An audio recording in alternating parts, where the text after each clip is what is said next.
Hello, welcome to the Toronto Daily News for Friday, January the 11th, 2019. A morning protest called a rolling blockade in support of BC anti-pipeline activists.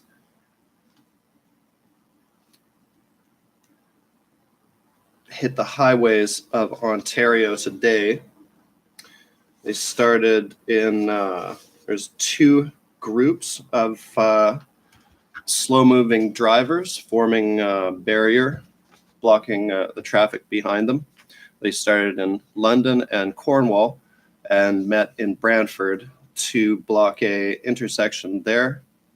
The action started early in the morning before morning rush hour, and when the CBC caught up with them in Brantford at the beginning of their blockade there, they said that it was going to happen until 6, and if police tried to prevent anyone from joining them, then they would extend the time of the action.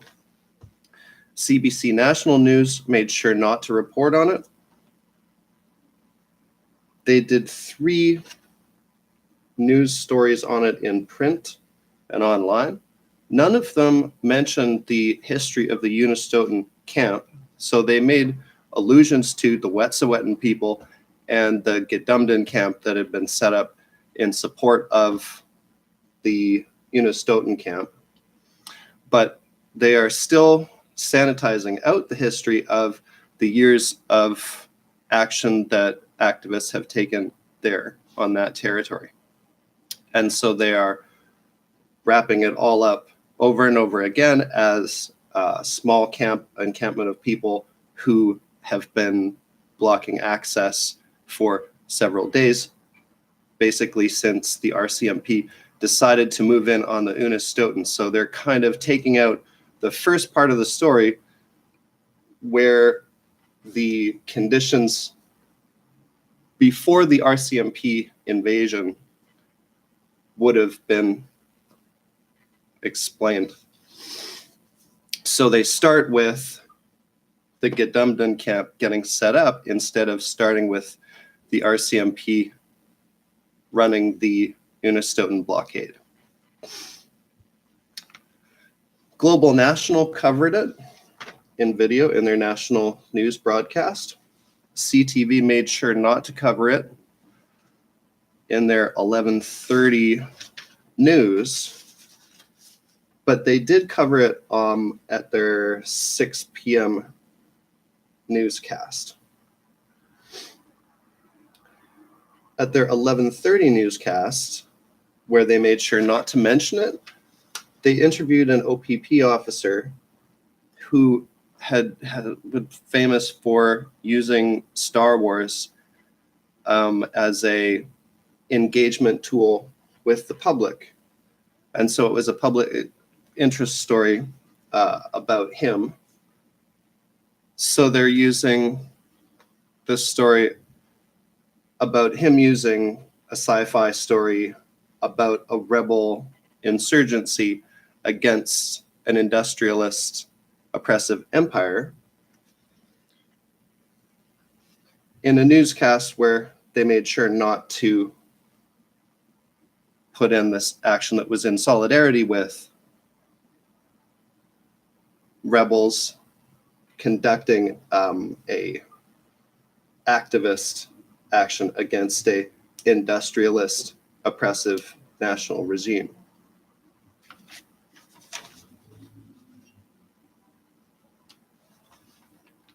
All the major news outlets were definitely interested in reporting on the protest that was held by GM Oshawa workers in Windsor. So they positioned themselves in Windsor across the lake from Detroit, where they're visible with the GM towers in the background, and held a rally and a press conference. And they are announcing that they are going to interrupt the Detroit Auto Show. Instead of reporting on the anti-pipeline solidarity protests, the CBC National binged on the new diet guide, the new Canada Food Guide, tennis news, and the revival of 90s pop music.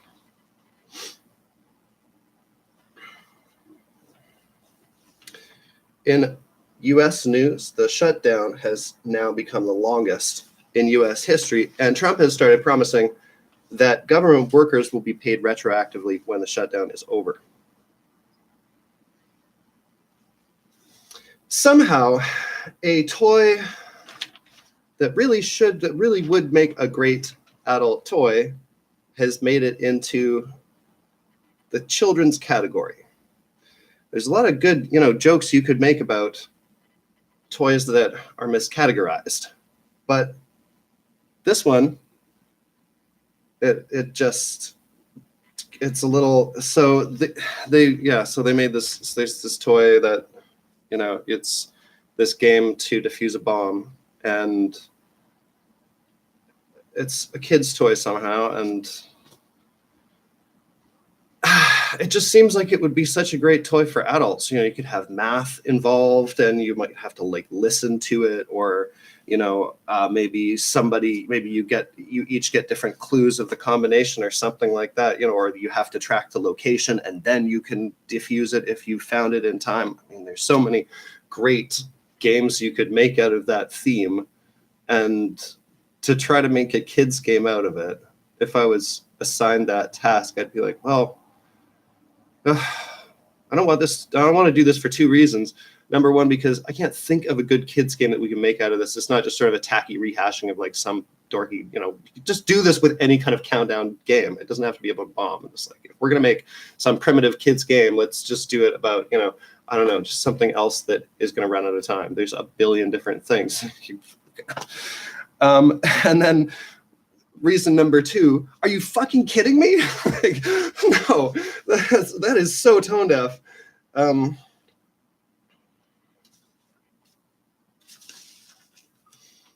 So there was a big arson at Woodbine where a whole bunch of cars were, apparently one car was set on fire, and the fire spread to a ton of other cars. And vehicles can definitely, under certain circumstances, spontaneously start smoking. Maybe some of the components can catch fire just sitting there, but the circumstances required have to be something like extreme summertime heat. That's the only thing that really causes commonly a vehicle to just spontaneously start combusting like this. And even when that happens, it's unheard of for it to burst into flames. So the police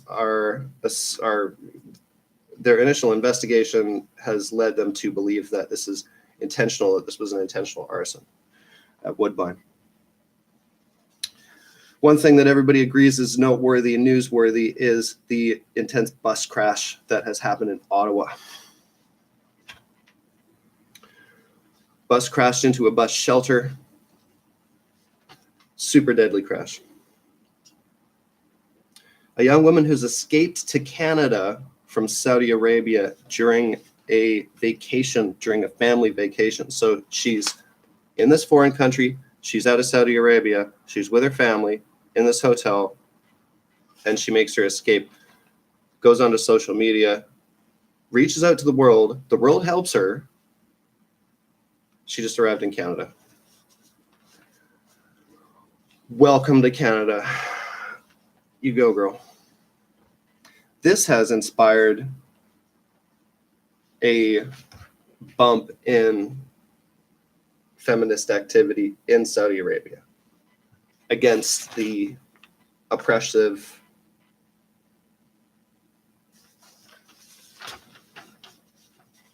what do they call it? It's this men controlling women regime.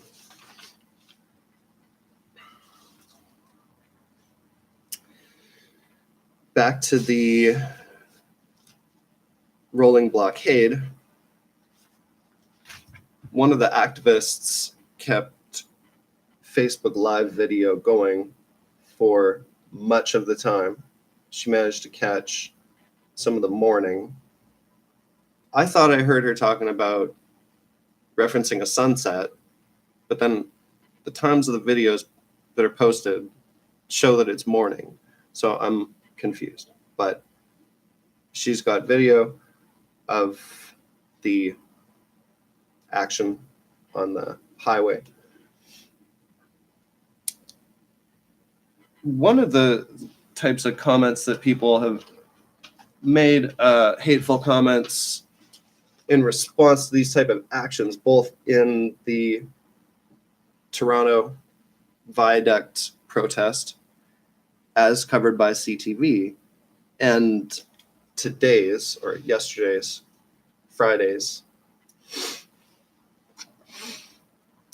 The two super popular comments from detractors are critical comments from detractors are trying to call out the hypocrisy of using cars or blocking traffic and thereby causing people to idle their vehicles and emit fumes as part of some anti-pollution effort. And then the other go-to critical comment, disparaging comment against activists seems to be the investigation of their employment situation and accusations of being unemployed. And the first of these two things was kind of focused on the idea of the implication being, if you are going to take part in some anti-pollution effort, as a prerequisite for that, you must cease all pollution permanently, like from your own life. And then secondly, you have to not involve any pollution in the action.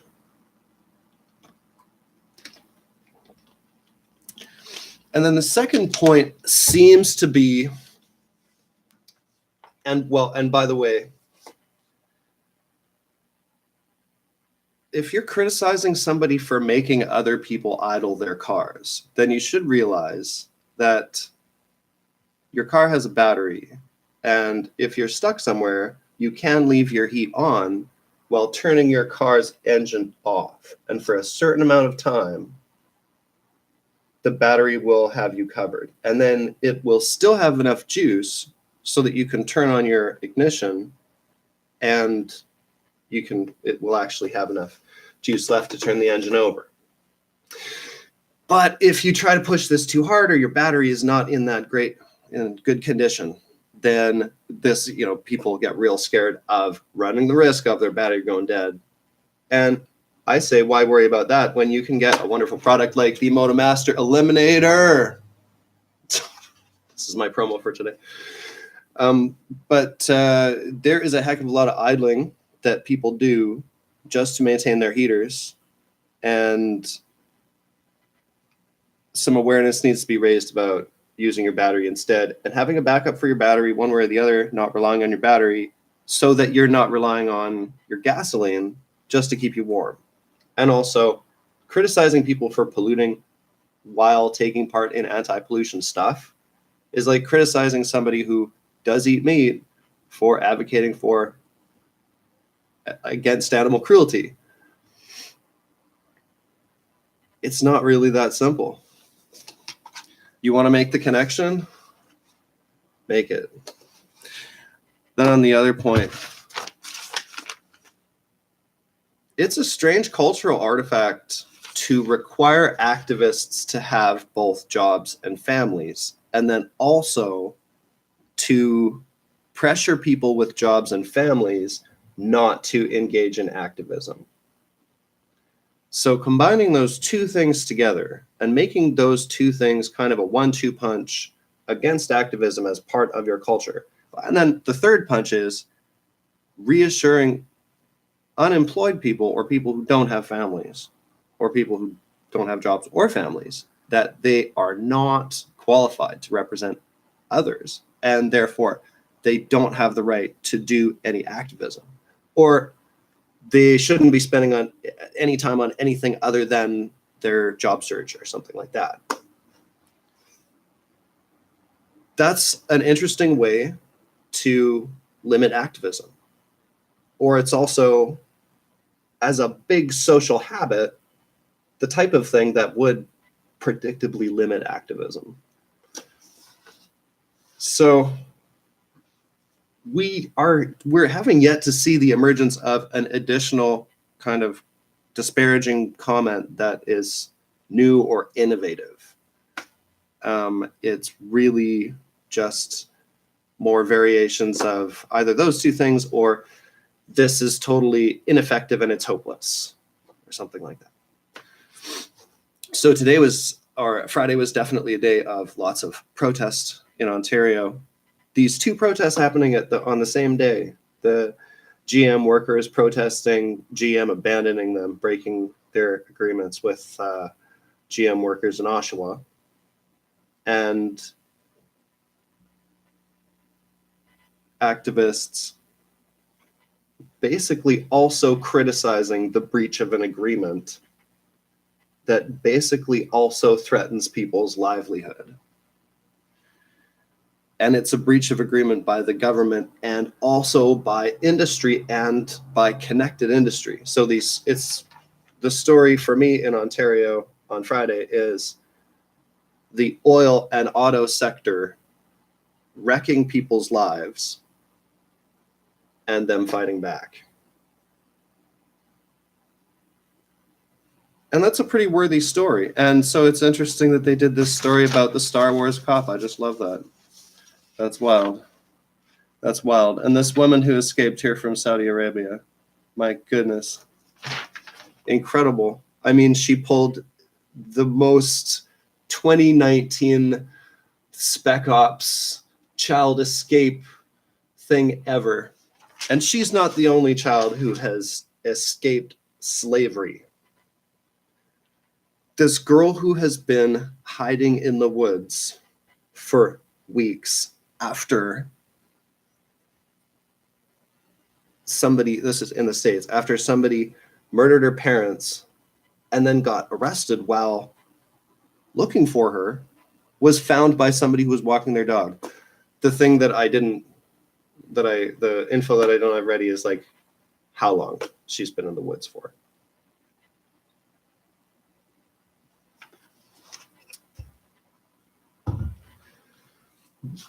In a year where feminism is so important, those two stories hitting us at the same time sends a really timely message through the Canadian consciousness. So I'm really glad that the media has hit those stories really hard. That is just incredible. This girl actually managed to evade this guy, hide and survive in the woods, and find somebody who could help her. Can you imagine? I'm Dorian Sky, reporting the news for Friday. Have a wonderful Saturday.